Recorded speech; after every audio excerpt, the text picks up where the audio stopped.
Inna lillahi wa inna ilaihi raji'una. Yanzu wasu matasa a jihar Filato sun ɗauki doka da hannu bayan da suka kama wasu mutum uku wanda suke zargin cewar lalle wa'innan mutane 'yan ta'adda ne.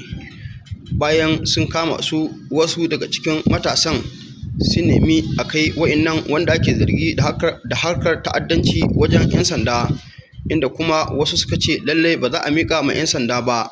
Suna zargin cewar ko da an miƙa ma 'yan sanda, wa'innan masu laifi za a iya sakin su, inda a ƙarshe dai wanda suka samu rinjaye su ne wanda suka ɗauki doka da hannu, wanda kuma a ƙarshe a take yanke wa'innan mutane aka kashe su, sannan kuma aka ƙona gawansu a wannan guri. Sai dai hakan da ya faru, lalle mazauna wannan yanki hankalinsu ya tashi matuƙa, ganin cewar lalle wa'innan matasa da suka ɗauki doka da hannu lalle sun jawo rigimar da tafi ƙarfinsu. Domin duk mai bibiyan kafafen sada zumunta da gidajen jaridu da gidajen rediyo zai ji yadda 'yan sandan Najeriya kullum suke fitowa suna yi ma matasa gargaɗi cewar lalle duk irin abin da ya faru a daina ɗaukar doka da hannu, domin shi dai ɗaukar doka da hannu yana buɗe wasu hanyoyi ne na ɓarna.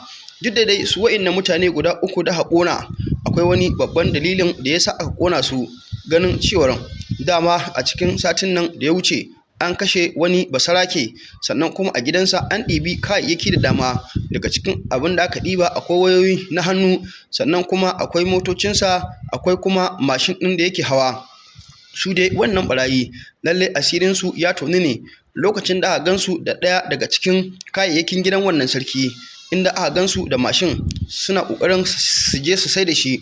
Tun daga wannan ne matasa suka ga wannan mashin, suka gane kuma na wannan basarake ne da aka kashe, inda ku take yanke suka ce lalle da Allah ya haɗa mu in ba da wa'innan ɓarayi ba, inda kuma take yanke suka cafke su. To bayan sun cafke wannan matasa, sun fara musu tambayoyi, shin ina za su je da wannan mashin, sannan kuma a ina suka same shi, inda matasan nan dai suka ga lalle an musu dandazo cewar in ba su faɗi gaskiya ba za a kashe su.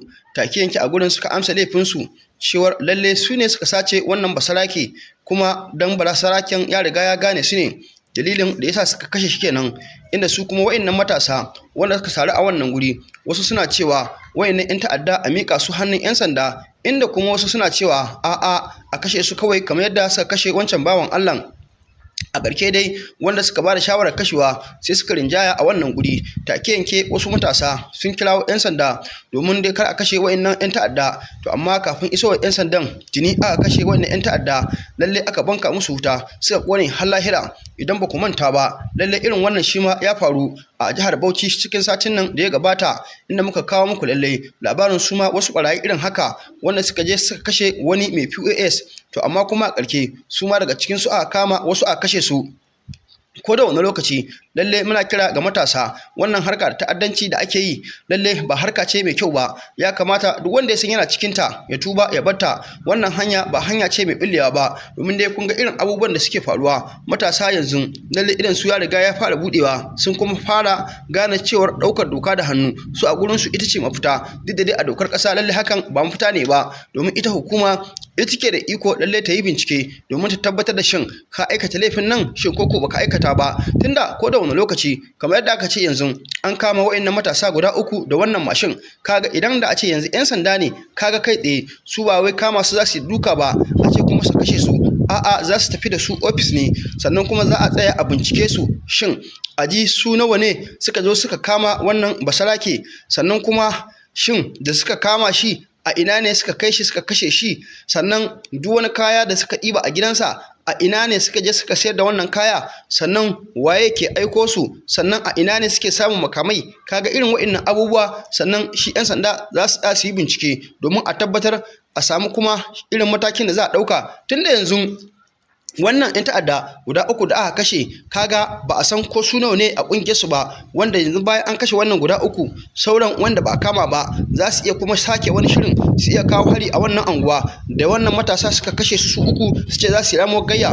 Domin dai kowa san irin wannan abubuwan sun sha faruwa yanzu, musamman jihar Zamfara ko jihar Katsina ko Neja, zaka ga wani lokaci in mutanen gari sun kama 'yan ta'adda irin haka sun kashe mutum ɗaya, a ƙarshe wannan 'yan ta'adda za su iya zuwa su yi ƙungiya, wani lokaci za su iya zuwa su mutum 200 ko 300 da manyan bindigogi, inda kuma su dawo wannan garin da aka kisa a ƙarshe su kama jama'a su dinga kashewa. To shi yasa ko da wani lokaci akan ce lallai a daina ɗaukar doka da hannu, domin su 'yan sanda suna da hanyoyi da dama wanda suke bi su yi bincike, wanda kuma a ƙarshe sai ka ga an samu gagarumar nasara. To amma su mutanen gari mafi yawanci su abin da suke dubawa shine idan aka ce yanzu za a kai wa'annan mutane gurin 'yan sanda, kaga na farko sai an ɓata lokaci an tafi kotu, wanda kuma a ƙarshe ita kotu kaga ba za a taɓa yin hukunci ba. Duk irin zargin da ake maka dole sai ka tabbatar da shaida in an je kotu. To kaga mutanenmu mafi yawanci wannan je ka dawo shine ba sa so, to shi yasa suke irin ɗaukar doka da hannu. Kuma wani lokaci kowa san cewa duk wanda ya kuskura ɗauki doka da hannu irin wannan, idan 'yan sanda suka zo anguwa, to lalle fa duk wanda yake wannan yanki kai ko hanya ta biyo da kai lalle za ka wuce, to take yanke su fa 'yan sanda za su iya kama ka domin a je a gudanar da bincike. Kuma irin haka na kama kowa da kowa shi ma wani lokaci za ga wanda bai ji bai gani ba, bai aikata laifi ba, irin wannan abin yana shafar sa, saboda za ga 'yan sanda sun kama a matsayin za a je a bincike. Wani lokaci idan aka samu ɓata gari daga cikin 'yan sandan, sai ka ga ko da an je an yi bincike a ofis an gano cewa kai baka da laifi, amma a ƙarshe sai ka ga kuma ba za a sake ka ba, wanda kuma za ka ga wani lokaci sai an nemi kuɗi a hannunka wanda za ka belin kanka, tunda kowa san cewa wannan abu da aka kisan kai ne kuma an tashi neman wannan kuɗi, shi ma kuɗi ne mai tsoka za a nema, wanda a ƙarshe kai da aka kama in baka da wannan kuɗi ko kuma ƴan uwanka ba su da wannan kuɗi za su zo su belin ka, a ƙarshe kana ji kana gani sai a tura ka gidan yari da wannan zargi na cewar kai kisan kai, tunda dai kaga dama abinda za a tuhumi kowa da shi a wannan guri shine kisan kai. To amma bincike shi zai tabbatar. To mafi yawanci ana samun ɓata gari daga cikin 'yan sanda wanda lalle ba za su yi bincike na gaskiya ba, kawai mafi yawanci wanda ya bada kuɗi kawai shi za a sake shi, ko kuma wanda yake da hanya a gwamnati lalle shi za a sake shi. To shi yasa kake gani ko da wani lokaci kuma idan aka yi ɓanna irin wannan, su asalin wanda za su yi ɓanna dama mafi yawanci ba su cika zama wannan gurin da suke banna ba, kawai sukan gudu ne su bar wannan yanki. Dai yanzu zamani ya canza, sai ga wayannan mutane sun yi barna sannan kuma sun tsaya a inda suke wannan barna, saboda su da suke lalle yanzu 'yan sanda da sauran jama'a sun san cewa idan mutum ya aikin laifi guduwa yake ba tsawa yake a wannan guri ba. To shi yasa kake ganin su ma yanzu masu laifin suke taurin kai sai su yi barna irin haka, amma kuma su ki guduwa su bar wannan guri. Yanzu ga misali guda ɗaya, kun san jihar Kano a watannin baya da suka gabata akwai wani bawan Allah wanda ake kiran shi da Umar, tare da shi da abokansa kuna gani haka suka zo suka taurin kai irin wannan, wanda a lokacin nan suka shiga gidan wata matar aure inda suka kashe wannan mata, sannan kuma suka kashe yaranta guda 6, wanda wannan abu da ya faru a jihar Kano a lokacin nan ya tada hankalin jama'a matuƙa, har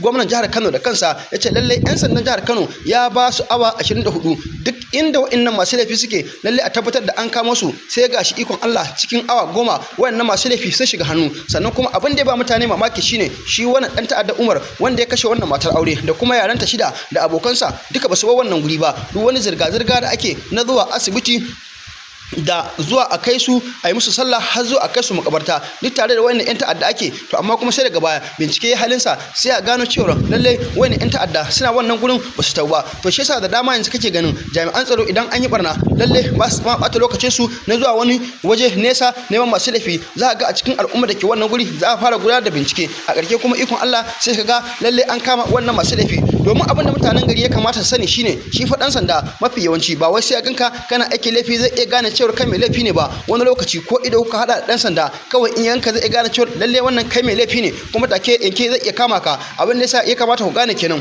domin shi dan sanda dama abin da ya karanta kenan. Kuma duk wanda ka ganshi yana wannan aiki na hukuma ba fa yana yin aikin da ka ne ba. Mafi yawanci abin da ke damu mu shine wani lokaci rashin gaskiya, ga yadda abu ya kamata a yi amma sai ga mutanen mu ba shi za su yi ba. Kuma yanzu ka kaddara ko kotu wani lokaci aka kai ka a gaban alkali wani aikin da lalle da zarar an kai ka ana zargin ka, alkali da ya kalle ka lalle zai iya gane cewa wannan mutumin zai iya wannan aikin, kuma da ya kalle ka zai iya gane cewa lalle ba za ka yi wannan aikin ba. Domin menene shi ya riga ya karanci shari'a ya san yadda take. Kamar yadda Hausawa suke cewa kai kana tunanin in an je kotu za a faɗi kaza ne, amma kuma an je kotu lalle abin da za a yi daban. Shi ne ake cewa lalle shari'a saɓanin hankali. To wannan magana gaskiya ce, baka da wani wayo yanzu a faɗin duniyar nan shine wanda ya ce kawai ka rike gaskiya. In kuma ka ki gaskiya kace zaka wasu hikimomi ko wasu koye ka zalunci al'umma, to ni na san koyon banza ne kai. Dole kuma akwai radda asirin ka zai tonu, kamar yadda kaga wannan matasa yanzu asirin su ya tonu, an sa musu wuta an kona su, wanda kuma ko gawansu a halin yanzu lalle ba za a samu ba, sai dai a tattara wannan toka a ji abin ne. Amma sai su tasu ta riga ta kare. Dan Allah dan Annabi, idan yau ne farkon zuwan kawai tasha tamu, ka danna mana alamar subscribe, ka danna mana alamar ƙararrawa, kai sharing din bidiyon nan, kai lakin. Muna godiya sosai. Ga cikakkun bidiyoyin don Al'ummar gari sun kona wasu mutane 3 da ransu kurmus har lahira kan kisan basarake a karamar hukumar Lantan ta Arewa da ke jihar Filato. A ranar Juma'a ne fasatattun al'ummar yankin suka cinna mutanen wuta kan zargin su da kashe basaraken yankin Kwallon mai rike da sarautar Fanzi Kwallak bayan sun kai hari a gidansa a ranar Alhamis da daddare. Shaidu sun bayyana cewa 'yan fashin sun kuma sace baburin basaraken da wayarsa bayan sun hallaka shi, lamarin da ya harzuka al'ummar yankin suka shiga farautar su. Sun kara da cewa dubin 'yan fashin ta cika ne a lokacin da suke kokarin sayar da baburin da suka sace, kuma bayan an tsiye su sun amsa laifin da ake zargin su da aikatawa. Wasu mazauna yankin sun yi kokarin mika su ga jami'an tsaro, amma wasu fusatattun 'yan daba suka haifi karfin su, suka kwace waɗanda ake zargin nan take suka cinna musu ta har lahira a kusa da sakatariyar karamar hukumar. Hadda wannan bagwarin ya fito, wannan yaro bayin da zai ce ya zagi Annabi sallallahu alaihi wasallam. Ya ka koma Togo ka je ka gaya musu, ka koma Togo. Mu Najeriya ƙasan masoya manzo Allah ne sallallahu alaihi wasallam. Yayi irin wannan ka tobara ku goya masa baya, dan munafikai ne ku, makiya Allah makiya manzon Allah, masu son zubi da jini. Ku taso kuna neman ku daga rikici. Mun yadda wannan Kiristan abin da ya taba manzo Allah ne sallallahu alaihi wasallam, kuma wajibi a hukunta shi, amma hukunta shi tare da Lawan Tarayyum wanda ya fara yi a hukunta shi. Haka suka bi bayan Dr. Jaki, suka goyi bayan Dr. Jaki, suka goyi bayan Dr. Jaki. A nan gashi na magana, wane mun haka muka gani a hadisi yana fitsari a tsaye, kuma da aka ce ubansa yana fitsari a tsaye ce ka zagi ubansa. Yana fitsari a tsaye ba wani bayani, ba wani bayani, haka kawai al'adansa kenan dama da'iman fitsari a tsaye, ba wani bayani, kawai ku jingina wa Annabi haka. Yau da zan fito in ce kan uban Lawan Yahu yana yin kwarkwata zai yadda? Cha za ina zage shi. Amma kun ga ya jingina wa Annabi ya sha. Shugabannin Izala su Balalau suka fito suka ce ra'ayin mu kenan, abin da ya faɗa din nan ra'ayin su kenan, akan haka suke. To me za ku fito kuna ce an zagi Annabi sallallahu alaihi wasallam? Kar a ji irin sai Dr. Jaki ya fito ya ce hadisin iyayen Annabi suna gurin da ba aljanna ba, sai mun faɗa aqidan su kenan iyayen wanda suna wuta. An ce Annabi sallallahu alaihi wasallam in ya fito yana tafiya girgije yana masa inuwa, ya ce ƙarya ne, dan me sa rana ya bige shi har ya je ƙarƙashin iduwa ya sha. Annabi yana kuskure, ya ce ƙarya, Annabi yana kuskure, in ka ce baya kuskure ka mai da shi Allah. Haka suke faɗa da sunan tauhidi. Duka gashi nan waɗannan abubuwan ana neman taimakon Annabi, ƙarya ne, ba ma son taimakonsa. Da sunan ku masu ƙaunan Annabi. Annabi yana da albarka, a tambayi saifan ƙarya ne, bai da albarka, uzu billahi yarhamkumullah, naqilul kufri laysa bi kafirin. Haka duk suke ɗaukowa suke yaɓa wa manzo Allah sallallahu alaihi wasallam. Iyalan gidan Annabi ba a rage musu komai ba. Yazidu la'natullahi alaihi da ya sara kan Al-Husaini, ya ba da guba al-Imamu Hassan ya sha, aka kashe iyalan manzo Allah. In sun tashi sai su ce Yazidu khalul mu'minina, ko su kira shi da ma amirul mu'minina. Suna taraddi akan Yazidu wanda ba sahabi ba, yayi wa Annabi irin wannan barnan, amma yayi biya su. A gurin su ka je ka duba muqarrarat nasu. Da yawa Yazidu albarka suke sa masa, suna jinjina masa, suna cewa ya buɗe garuruwa na musulunci, amma garuruwan akan me?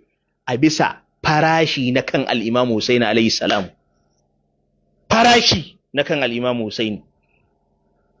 Wannan kuma shine yau halin da musulmi suka tsinci kansu a ciki.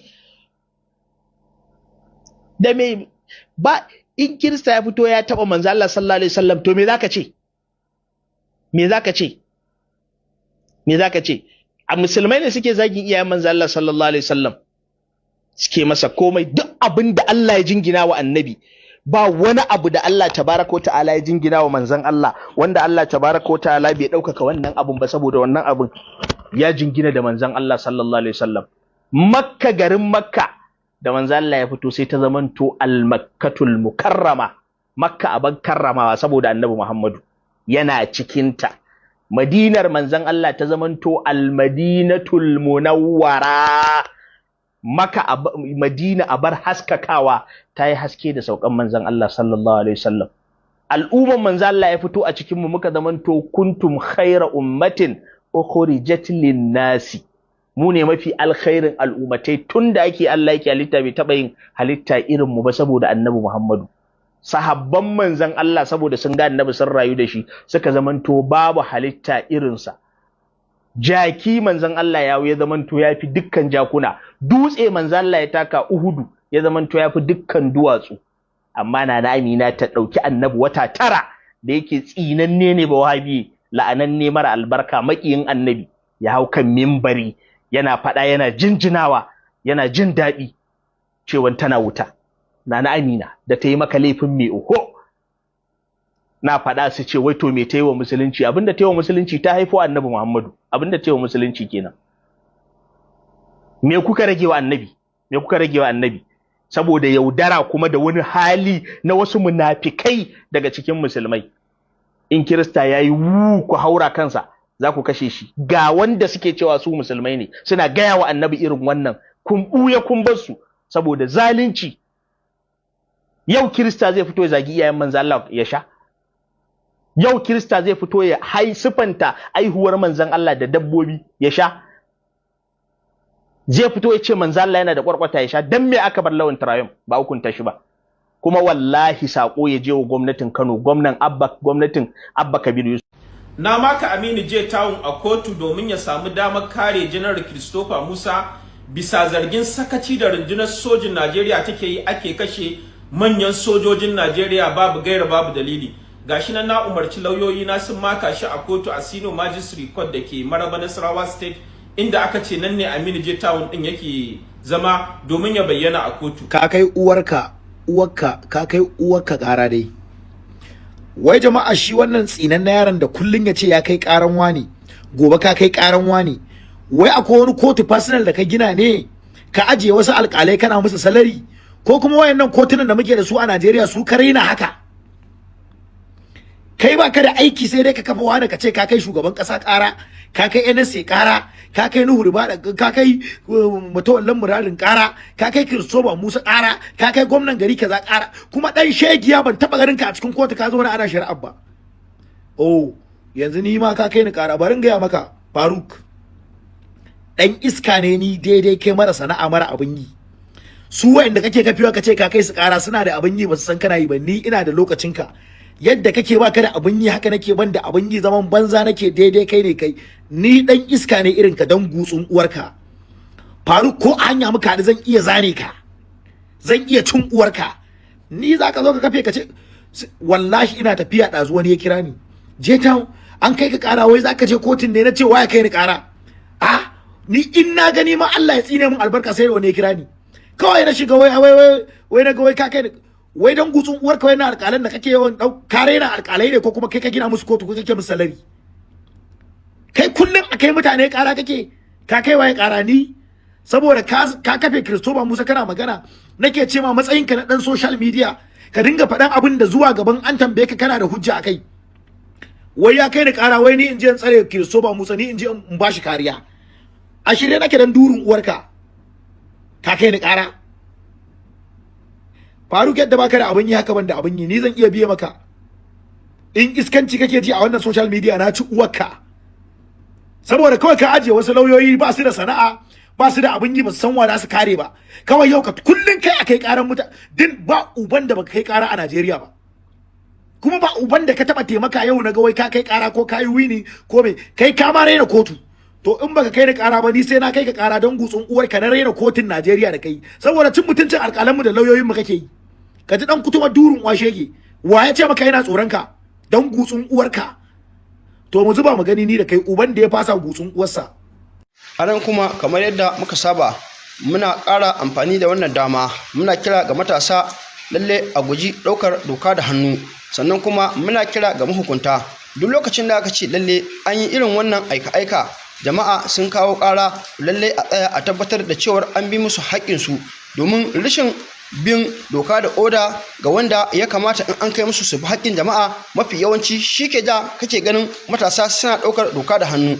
yanzu duk mai bibiyan gidan rediyon Birkita Family zai ga irin abubuwan da suke faruwa da dama. Yanzu mutanenmu ga kotu a garinsu, ga 'yan sanda a garinsu, ga masu angwani a garinsu, ga malamai a garinsu, amma sai ga sun ƙyadda da su, sun fi yadda su zo mi Birkita Family inda suke kare haƙƙin ɗan adam, wanda sun fi ganin cewar nan za a yi musu adalci. Kuma kaga wannan guri inda ke kare haƙƙin ɗan adam ko kwandala ba a karɓa a hannun mutane. Amma yanzu idan ka tafi kotu, wahalan kuɗin abin da zaka ɗauki nauyin lauya ma shi kaɗai ya ishe ka tashin hankali. To shi sa kake gani mutane da dama sun fi gane cewa yanzu in an musu abu lallai su rama. To amma hakan ba mafita ne ba. Dan Allah dan Annabi, idan yau ne farkon zuwa ka wani tasha tamu, ka danna mana alamar subscribe, ka danna mana alamar ƙararrawa, sharing ɗin bidiyon nan kai lakin. Muna godiya sosai.